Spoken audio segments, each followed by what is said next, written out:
meus queridos irmãos e minhas irmãs.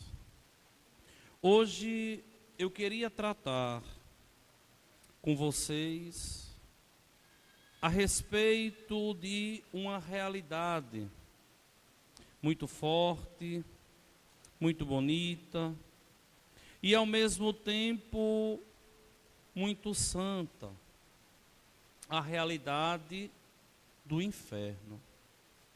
Algo que é muito desacreditado nos dias de hoje. Mas vocês poderiam me perguntar assim: Padre, o inferno verdadeiramente existe?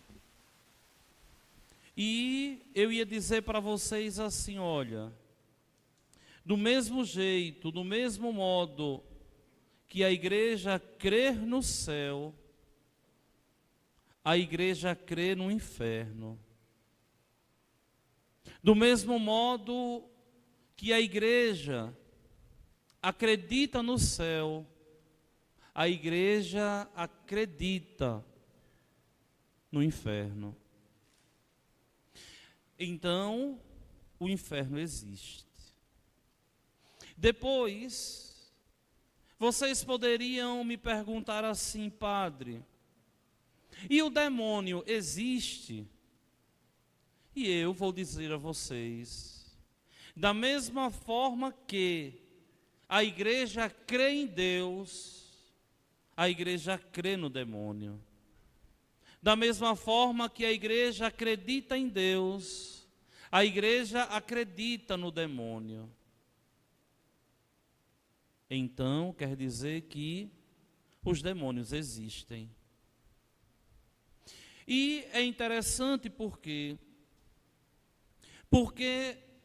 muitas pessoas, de um modo muito triste, dizem que o inferno não existe.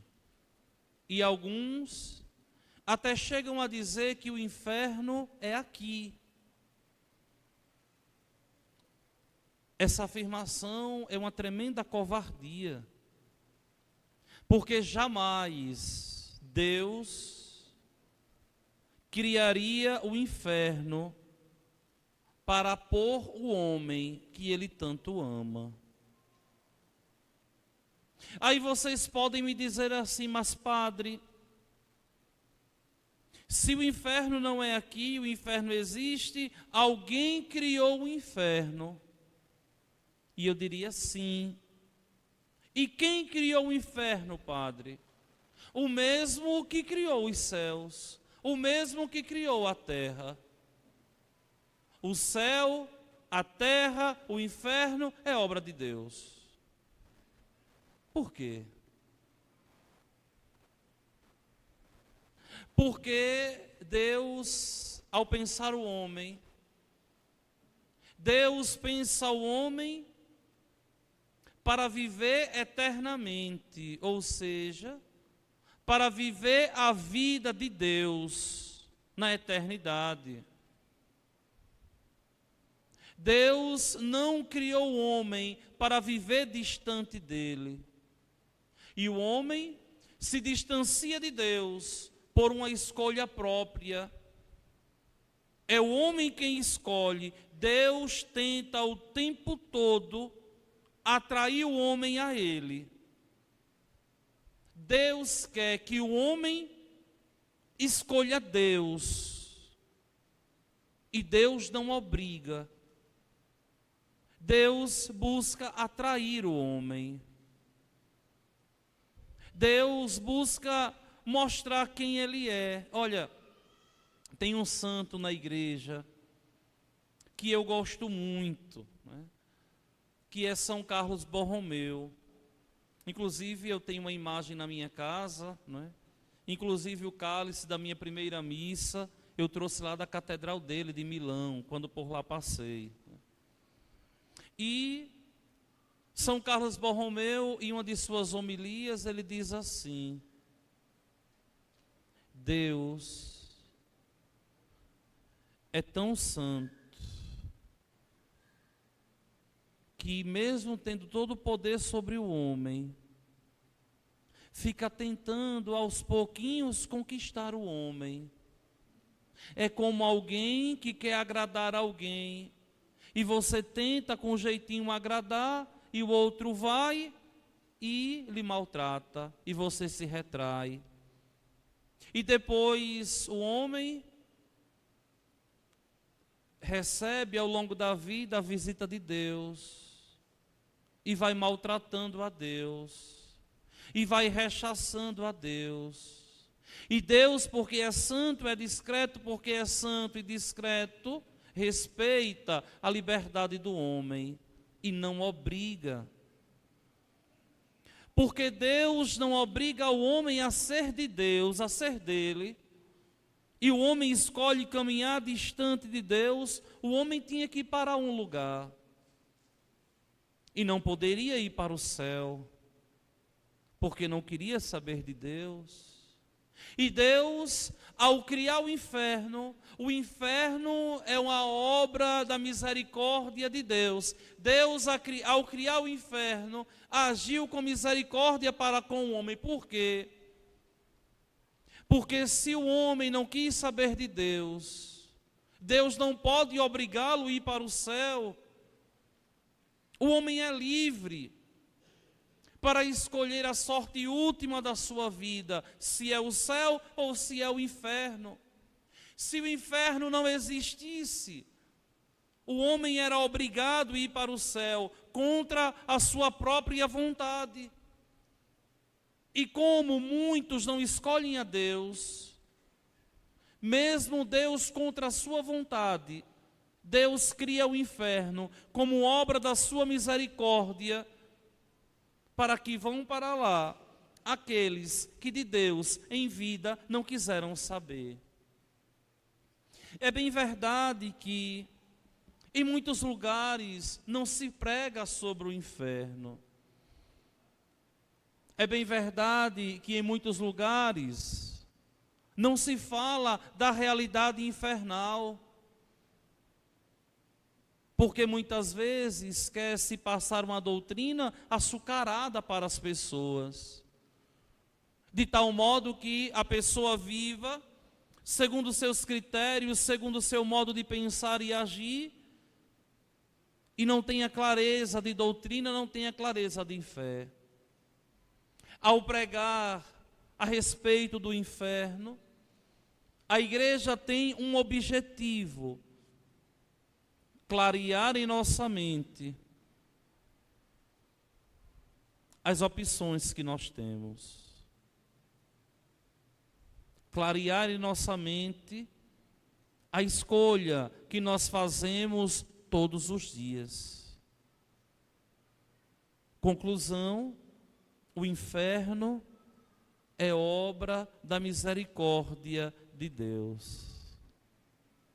É bem verdade também que a Igreja Católica foi, durante muitos anos, caluniada pelas pessoas ao dizerem que a Igreja sempre pregou o inferno para impor medo nas pessoas. Não.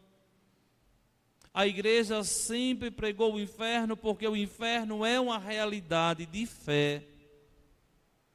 E ele existe, e não é para impor medo em ninguém, mas para nós compreendermos que Deus é justo. E sendo justo, o Senhor, o bom Deus, vai nos dar a sorte que nós em vida escolhemos. E aí nós temos outra afirmação. Quando as pessoas dizem que o inferno não pode existir porque Deus é tão bom e não condena ninguém. Essa premissa, ela não está certa. É bem verdade que o inferno existe. E é verdade também que Deus não condena ninguém. mas Deus é justo. E o homem recebe a sorte daquilo que em vida ele escolheu. Não é Deus quem condena o homem, é o homem que se condena pelas escolhas que ele faz. Então, é importante que nós compreendamos que não é todo aquele que morre que vai para o céu, e não é todo aquele que morre que vai para o inferno. O que é que diz a Igreja de Nosso Senhor Jesus Cristo no Catecismo da Igreja Católica? Vejam bem aqui. A doutrina da Igreja afirma a existência do inferno e a sua eternidade. As almas dos que morrem em estado de pecado mortal descem imediatamente após a morte aos infernos, onde sofrem as penas do inferno, o fogo eterno. A principal pena do inferno consiste na separação eterna de Deus, o único em que o homem pode ter a vida e a felicidade, para os quais foi criado e aos quais aspira. Catecismo da Igreja Católica, número 1035. Então vejam aqui, qual é a felicidade do homem? Não é viver uma libertinagem. Padre, mas o que é libertinagem? Libertinagem é o homem pensar que pode fazer tudo que der na sua telha, que ele tiver vontade, e pensando que aí está sendo feliz. E é aí que não conseguem compreender que a libertinagem escraviza e a liberdade verdadeiramente liberta. Mas, padre, o homem é livre para fazer o mal? Não. Quando o homem faz o mal, ele já é escravo. Ele é livre para fazer o bem. Ele é livre quando ele faz santamente o bem. Eu tenho uma forma muito simples de catequizar vocês todos os anos. Quando eu digo para vocês assim, olha, na quaresma, escolham um pecado para lutar a quaresma toda. Por quê? Porque eu quero que vocês compreendam, sempre quando eu digo isso, que não é fácil vencer o pecado esporádico até que é fácil, mas o pecado na vida do homem sistemático, ele é enraizado e é difícil sair. E tem gente que senta no pecado e diz, eu sou assim. Só que é justamente nesse eu sou assim que o homem se condena, por quê? Porque escolhe fazer as suas vontades, ao invés de fazer na própria vida a vontade de Deus. Agora vejam bem.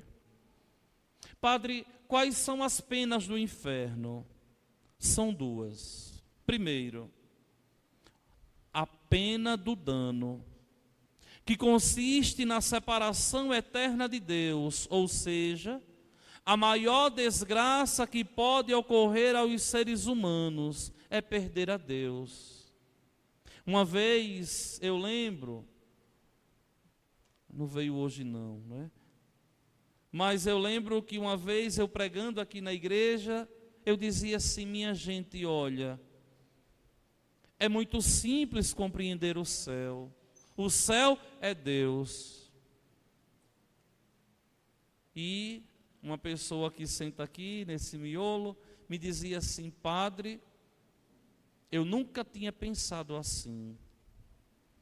Minha gente, o que é o céu? É Deus. Minha gente, o que é o inferno? É perder a Deus. Ganhar o céu é ganhar a Deus. Ir para o inferno é perder a Deus eternamente. A primeira pena, a do dano, na eterna separação de Deus. Só que vejam bem, ninguém é feliz separado de Deus. A segunda pena é a dos sentidos, que é também chamada pena de fogo, cuja essência é humanamente inexplicável. Dom Estevão Bittencourt, que tinha uma escola de teologia muito antiga aqui no Brasil, na época não existia internet, não é? Ele vendia umas apostilas, não é? Inclusive morro de vontade de conseguir esse material todo e nunca consegui, porque parou, quem tem não vende fácil, não é? Dom Estevão Bittencourt, ele diz assim, olha que coisa: como no pecado há, além da aversão a Deus, a conversão à criatura, a pena dos sentidos se caracteriza pelo fato de a alma orgulhosa ficar sujeita a uma criatura inferior, criatura que ela tanto divinizou na terra, mas agora no além atormenta para sempre. Quando o homem faz o bem, ele está em Deus. Quando o homem faz o mal, ele está caminhando lado a lado com o inimigo. E é aqui que muita gente não consegue compreender. As penas sofridas no inferno são as mesmas aos demônios e às almas condenadas. Mas a intensidade em sofrê-las depende do grau, maior ou menor, da culpa de cada um. Veja, o mesmo ódio que a alma condenada tem para com Deus, também sente para com as demais criaturas.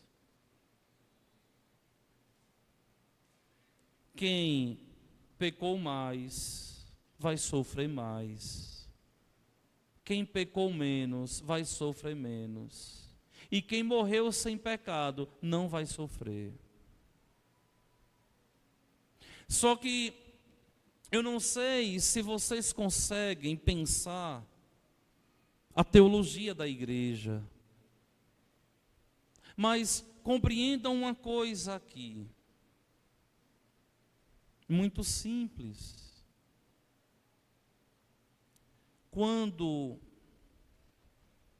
o homem se salva, ele vai viver tudo aquilo que ele sonha. Uma vida sem problema, sem dor, sem sofrimento, sem preocupação, sem medo da morte, sem tentação. Isso é o céu. E quando o homem se condena, ele vai viver tudo isso que no céu não vai viver, só que de um modo perpétuo, ou seja, não tem solução. É interessante porque o conhecimento popular cunhou um dito que diz assim: tudo tem jeito, só não tem jeito para a morte. Se for a morte eterna, está certo. Se for a morte física, está errado. Tudo tem jeito. Só não tem jeito aqueles que se condenam ao inferno.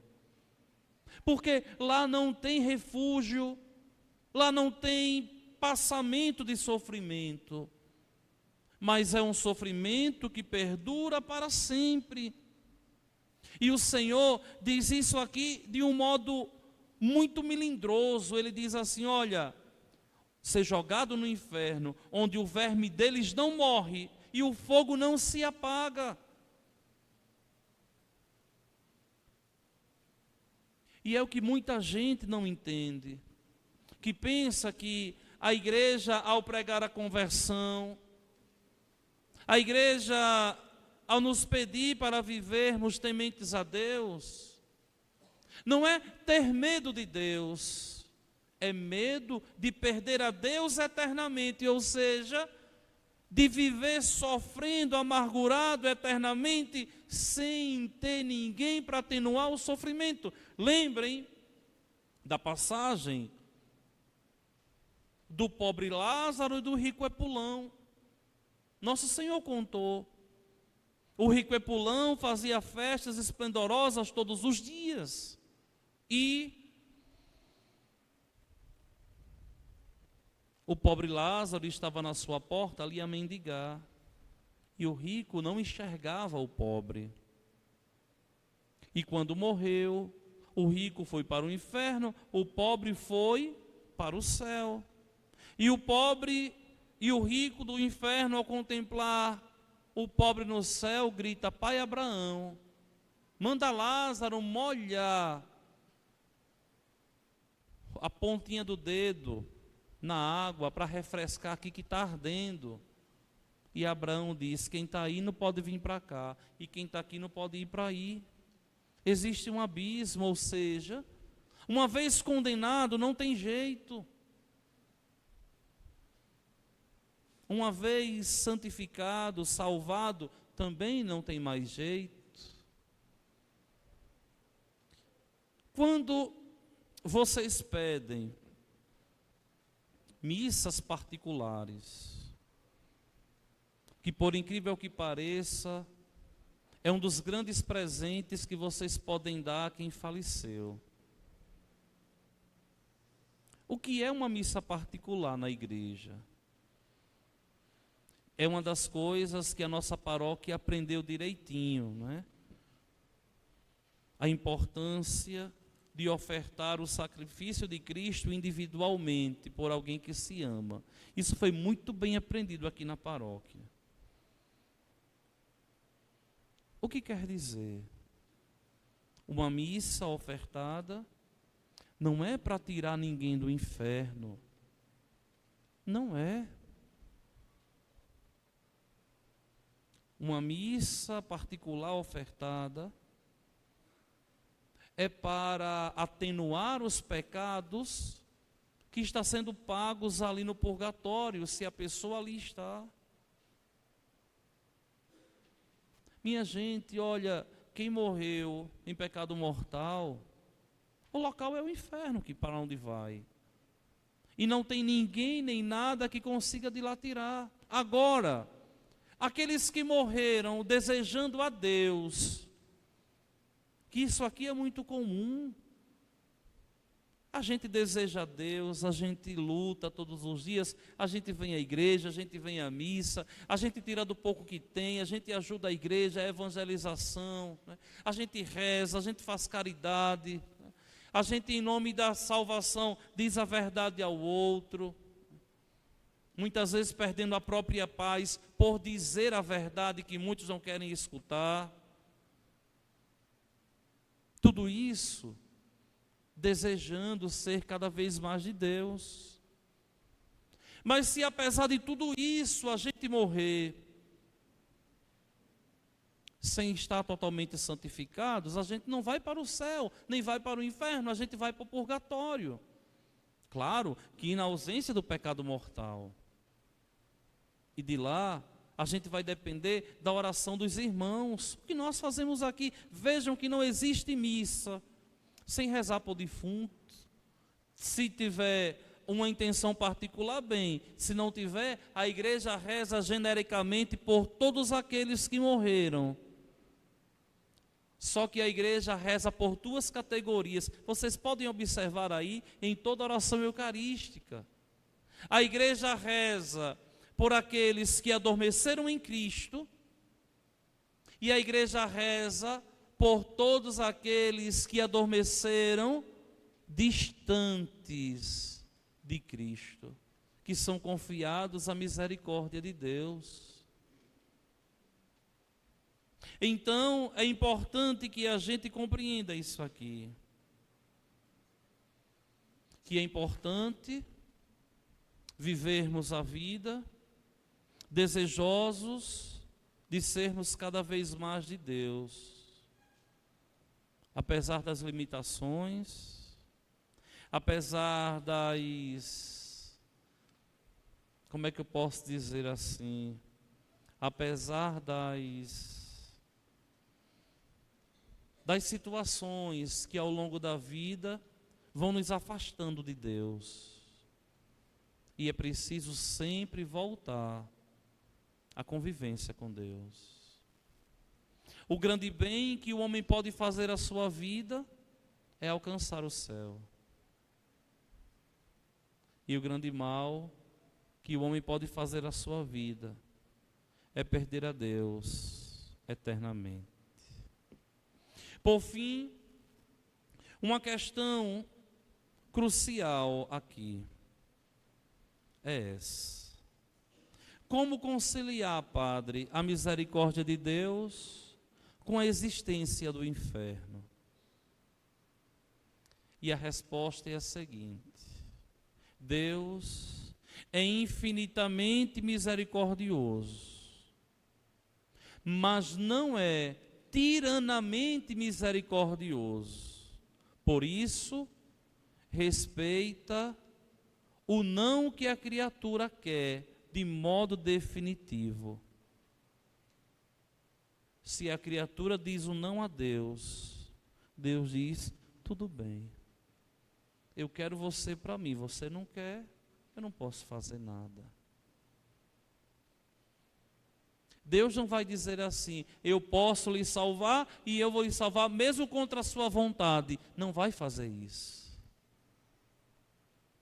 E é por isso que muitas vezes, agora mas no comecinho, quando eu cheguei aqui, as pessoas estranhavam quando eu levantava um questionamento e as minhas pregações soavam, duras ao ouvido do povo que não tinha a capacidade de refletir um pouquinho teologia. Quando as pessoas morriam e as outras diziam assim: fulano morreu e está no céu.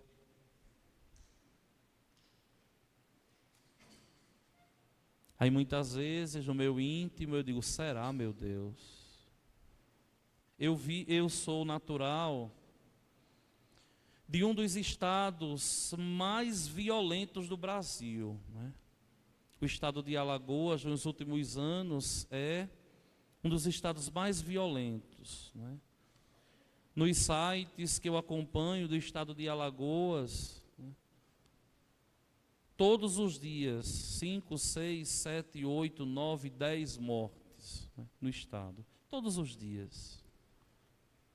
E morreu, aí vem a ficha, Já teve não sei quantas passagens, não sei o que, já é suspeito de matar tantas pessoas, tal. E aí, nas redes sociais lá dos bairros que a gente acompanha, aí a gente vê assim, As pessoas muitas vezes chorando, muitas vezes ali sofrendo, e aí muitas pessoas dizendo assim: fulano morreu e está no céu. E eu digo: será?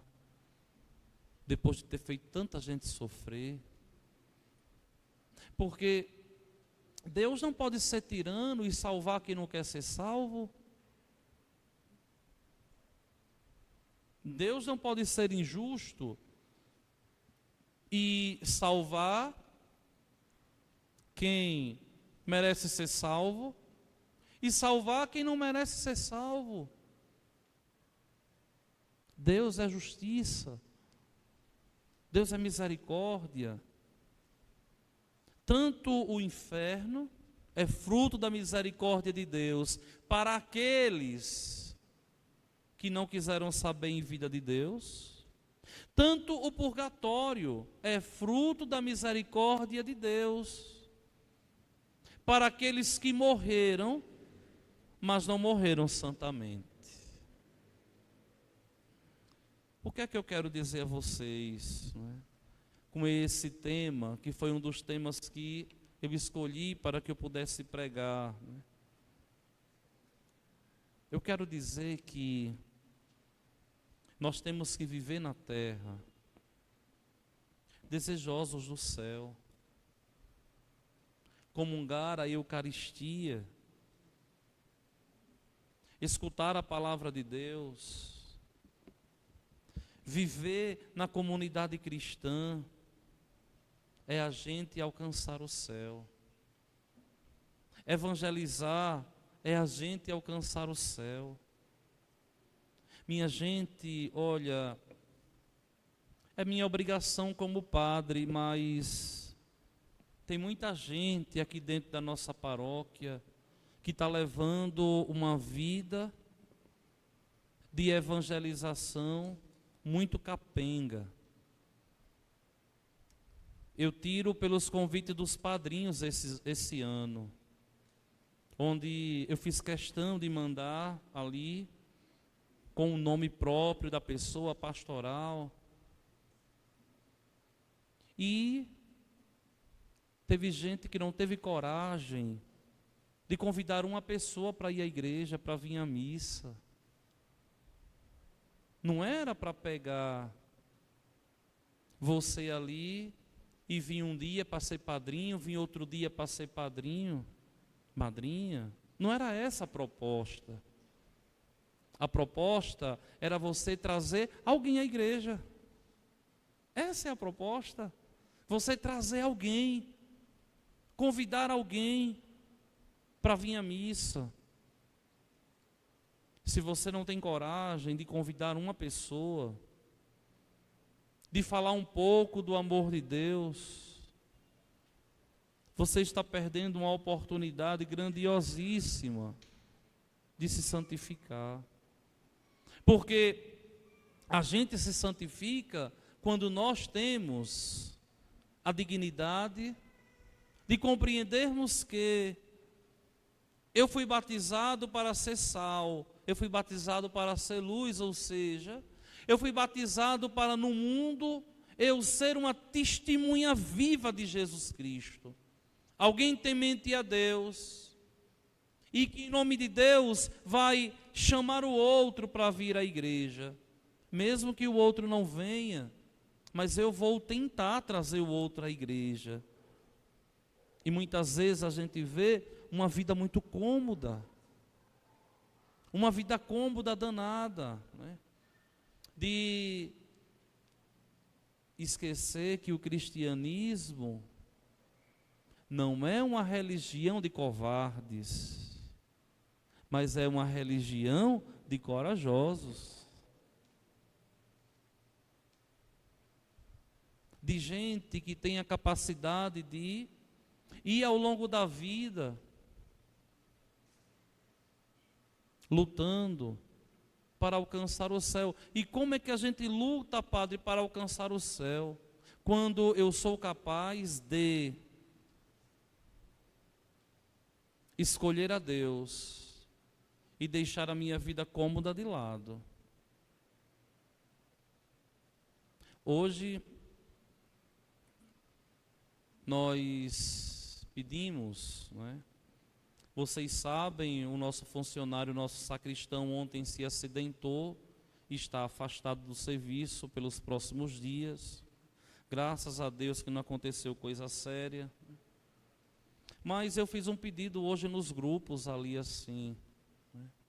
Vamos nos organizar para a gente zelar da igreja, já que a pessoa que é responsável está impedida, né? Se não fosse o secretário, deixar a secretaria por boa vontade para vir arrumar, a igreja hoje à noite não estaria limpa. E vocês sabem que é algo extraordinário que aconteceu. Graças a Deus que Deus protegeu, não foi nada sério, né? Mas é isso mesmo, é a gente compreender que muitas vezes a gente tem que deixar a nossa vida cômoda e dizer, olha Senhor, eu devia estar fazendo isso agora, mas como aconteceu isso, deixei aquilo lá e vim aqui para te servir, porque eu quero que à noite a tua casa esteja limpa, organizada, zelada, porque eu te amo. Isso chama-se fé, zelo, responsabilidade. É a gente compreender que nessas situações nós vamos tendo uma altíssima responsabilidade de salvação.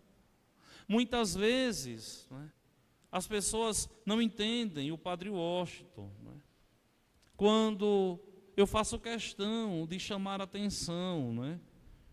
Para que as pessoas percebam que se salvar não é fácil. Não foi fácil para ele, que é Deus, que pecado nenhum tinha. Não foi fácil para ela, que foi a grande escolha de Deus, e que pecado não tinha. Imagine para mim, um miserável pecador. Imagine para vocês. Não é fácil, não.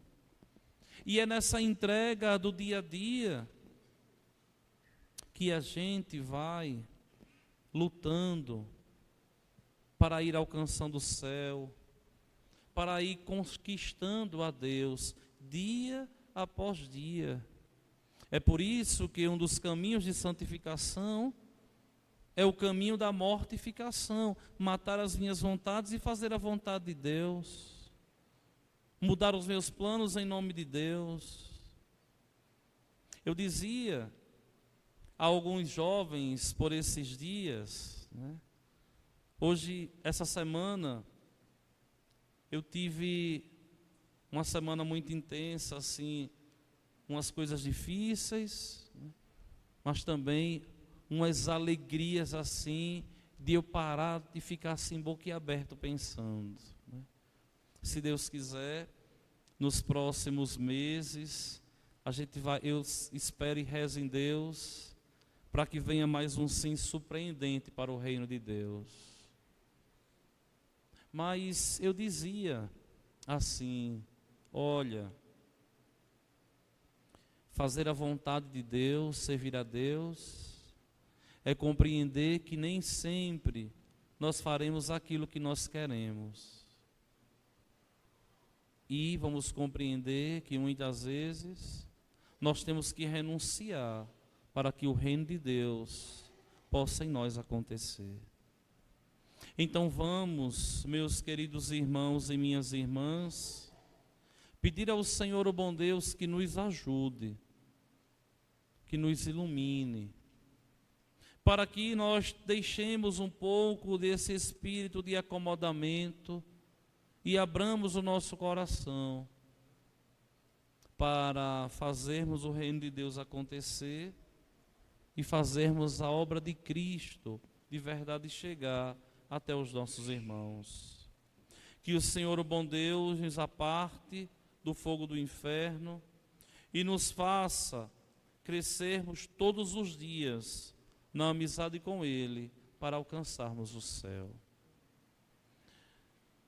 Depois, quem tiver a ousadia, o desejo de ler uma obra que fala do inferno, leia uma obra fininha, eu acho que pode até baixar na internet, eu não sei se tem, né, de Santa Francisca Romana, o Tratado do Inferno. É uma coisa fininha, mas assina aqui o meu dedo, mas que de uma sabedoria grandiosa, para a gente compreender o que é que nos aguarda, se nós não escolhermos a Deus. Creio em Deus Pai,